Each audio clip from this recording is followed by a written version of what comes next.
Good day, everybody.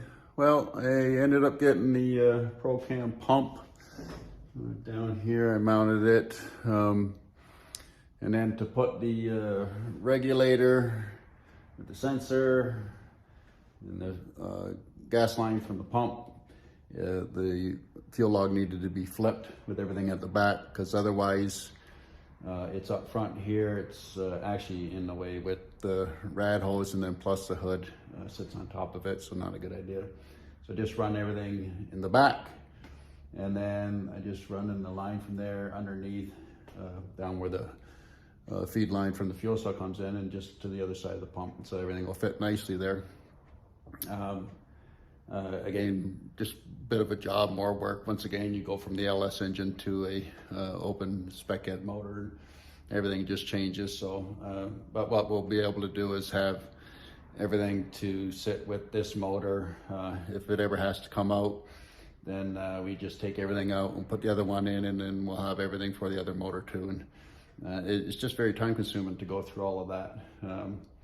So I'm going to work on that today, and then Fred has he's put his car up in the air, and at practice he had a little bit of a vibration, a little murmur, and so last night he pulled the drive shaft out and checked out his universals, and sure, he had the front universal wasn't quite right, so he took that over to Big Nose. They're gonna fix that up. He'll put that on tonight, and everything will be good there. Well, we got quite a bit of the trailer done.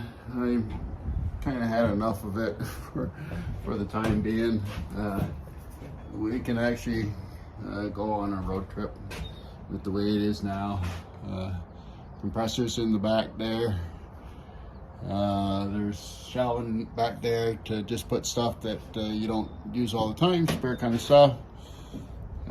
Just hanging stuff on the walls, your air hoses, electrical cords, straps.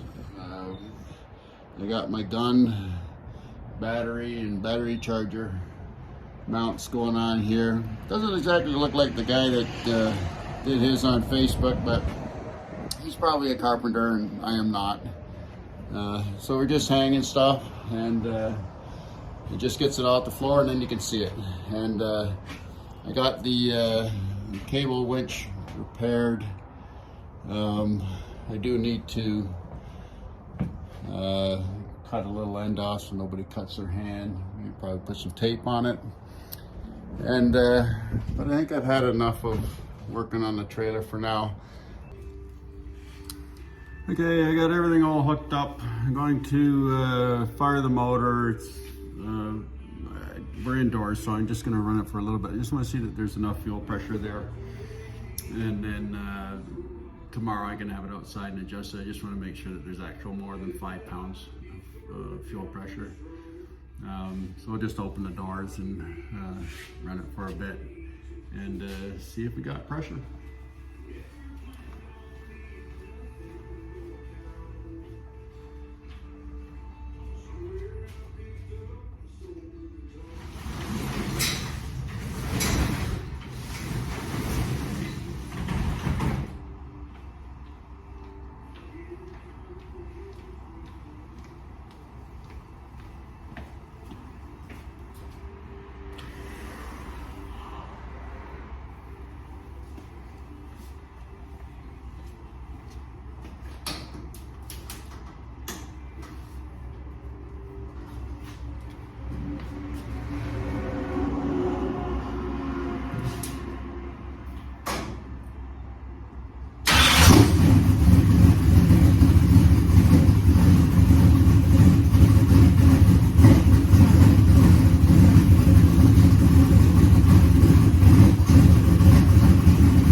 Okay, so there's plenty of fuel pressure now.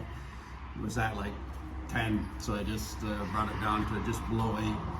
I'll get it tomorrow and get it outside instead of filling the garage full of carbon monoxide. I'll get it down to 7.5. So lesson learned, the 2 previous pumps, the pump that came originally on the motor, it was like 5.5 pounds. The new pump that I bought, it was a 5-pound pump. They're both supposed to be 7.5 to 8-pound pumps. That's just the quality of the pumps. If you read reviews, you're going to get 50% of the people are saying, well, yeah, it does what it's supposed to do, 7 to 8 pounds. The rest of them are saying, no, it's producing 5 pounds. So it's just quality, right? And like I said, I was being cheap. I don't know why I did that. I did have an issue with a Procam pump previously with the bladder from the fuel sitting. It wasn't very long. I think it was maybe a month. And I fired the motor up.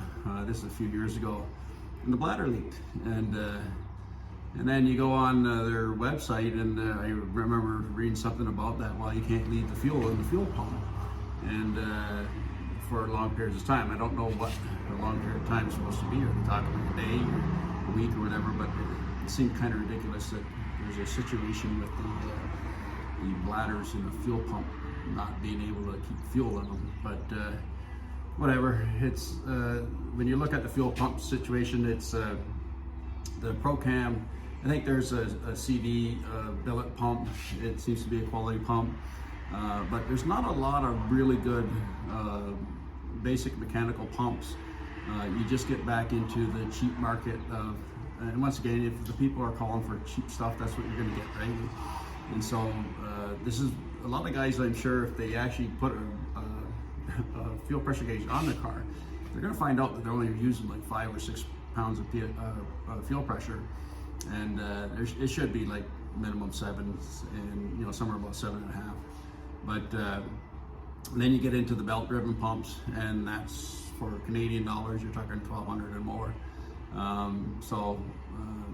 Anyways, we got our fuel pressure, and so I want to get to practice tomorrow night and check everything out.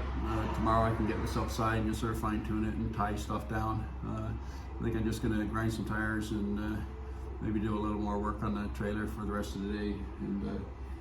And I want to do some shocks and put some springs on them, so I use a spring smasher to have some something. I'm pretty sure the track's going to have some pretty good grip in it. It may be rough and all that, so I want to make sure I got shocks and springs that'll handle that, and then go from there.